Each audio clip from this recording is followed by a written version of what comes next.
ಎಲ್ಲರಿಗೂ ನಮಸ್ಕಾರ. ವಸಿಷ್ಠಸ್ ಕಿಚನ್ಗೆ ಸ್ವಾಗತ. ಇವತ್ತು ನಾನು ಅಕ್ಕಿಯಿಂದ ಮಾಡೋ ಒಂದು ಬ್ರೇಕ್ಫಾಸ್ಟ್ ರೆಸಿಪಿನ ತೋರಿಸ್ತಿದ್ದೀನಿ. ನಾವು ಎಣ್ಣೆ ರೊಟ್ಟಿ ಅಂತಲೂ ಕರಿತೀವಿ, ಇದಕ್ಕೆ ಅಕ್ಕಿ ರೊಟ್ಟಿ ಅಂತಲೂ ಕರಿತೀವಿ. ಇದನ್ನು ಹೇಗೆ ಮಾಡೋದು ಅಂತ ನೋಡೋಣ. ಮೊದಲಿಗೆ ಅಕ್ಕಿ ಹಿಟ್ಟನ್ನು ತೊಗೊಂಡಿದ್ದೀನಿ. 1 ಲೋಟ ಅಕ್ಕಿ ಹಿಟ್ಟನ್ನು ತೊಗೊಂಡ್ರೆ 1 ಲೋಟ ನೀರನ್ನು ಕುದಿಯೋಕೆ ಇಟ್ಕೋಬೇಕಾಗತ್ತೆ. ಇದಕ್ಕೀಗ ಈರುಳ್ಳಿಯನ್ನು ಹಾಕ್ತಾಯಿದ್ದೀನಿ, ಕೊತ್ತಂಬರಿ ಮತ್ತು ಕರಿಬೇವಿನ ಮಿಶ್ರಣವನ್ನು ಹಾಕ್ತಾಯಿದ್ದೀನಿ,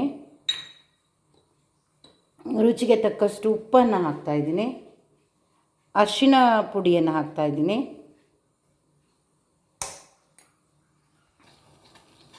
ಈಗ ನೀರು ಕುದೀತಾ ಇದೆ.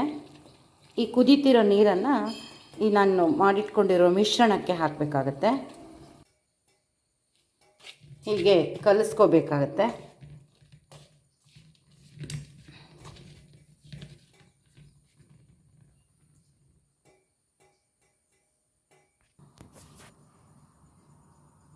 ಈ ಕನ್ಸಿಸ್ಟೆನ್ಸಿಗೆ ಹಿಟ್ಟು ಕಲಸಿಟ್ಕೋಬೇಕಾಗತ್ತೆ. ನಂತರ ಈಗ ಚಟ್ನಿ ಮಾಡ್ಕೊಳ್ಳೋದು ನೋಡ್ಕೊಳ್ಳೋಣ. ಚಟ್ನಿಗೆ ಕಡಲೆಬೇಳೆ ಹಾಕಿದ್ದೀನಿ 1.5 ಸ್ಪೂನು, 2 ಮೆಣಸಿನ್ಕಾಯಿ ಹಾಕಿದ್ದೀನಿ, ಕರಿಬೇವು ಹಾಕಿ 1 ಸ್ಪೂನ್ ಎಣ್ಣೆ ಹಾಕಿ ಹುರ್ಕೊಳ್ತಾ ಇದ್ದೀನಿ.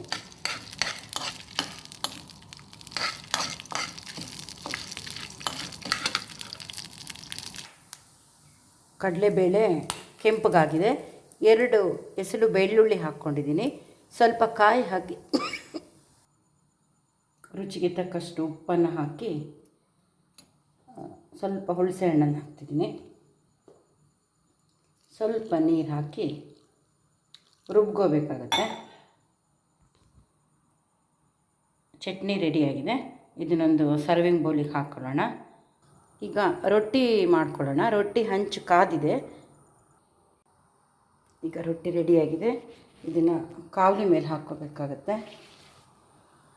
ಕಾವಲಿಗೆ ಸ್ವಲ್ಪ ಎಣ್ಣೆ ಹಚ್ಚಿಟ್ಕೊಂಡಿದ್ದೆ.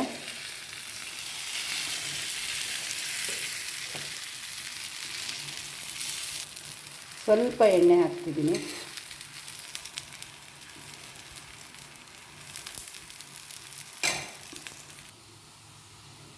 ಎರಡು ಸೈಡು ಚೆನ್ನಾಗಿ ಬೆಂದಿದೆ. ರೊಟ್ಟಿ ರೆಡಿಯಾಗಿದೆ.